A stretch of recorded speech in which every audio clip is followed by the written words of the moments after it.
Նրանք վազում էին արևելյան մարգագետիններով ու զմայլվում էին լուրջ կապույտ երկնքի գեղեցկությամբ։ Նրանց երակներում հոսում էր սերը։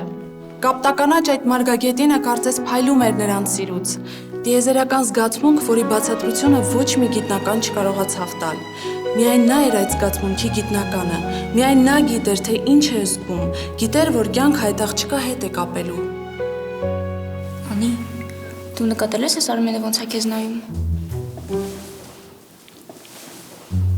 Ոնց է նայում։ Դե ոնց ասեմ, ոնց որ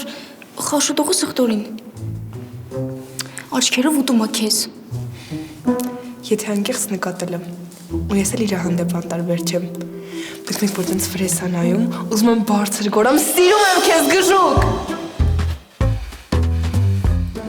Անի, կարող է ուզում ես դուրս գաս։ Կներեք ընկեր Մարտիրոսյան։ Լավ, շարունակում ենք։ Լսի, եթե երկուսներ զգացմունքներ ունեք, էլ ինչ նախանգարում պատմեք իրար ձեր զգացմունքների մասին։ Դե չգիտեմ, Արմենը շատ ամաչկոտ է։ Ես էլ հավապուշ չեմ առաջինը Խոստովանը։ Կմտածի թեթև սոլիկ է։ Ասում ես ամաչկոտ է, հա։ Լավ, սպաս ես զանգը կտակ ասեմ ինչ կանենք։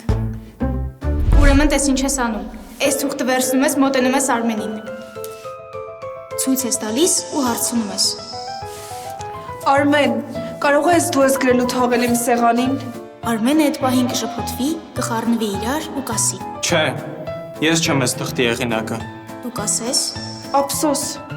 խորը հոգոց կհանես, կտխրես, կպտտվես, որ գնաս, Արմենը կհասկանա, որ այդ իր միակ շանսն է ու կասի։ Անի։ Ես եմ այդ թղթի եղինակը։ Ես քեզ սիրում եմ։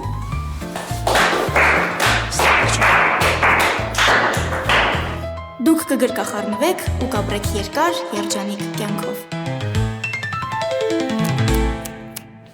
Բայց ես հաստատ կաշխատի։ Հայ ես փորձած մեթոդը։ Դե գնացի։ Արմեն, կարող ես դու ես գրելու թողել իմ սեղանին։ Հա, ես եմ գրել։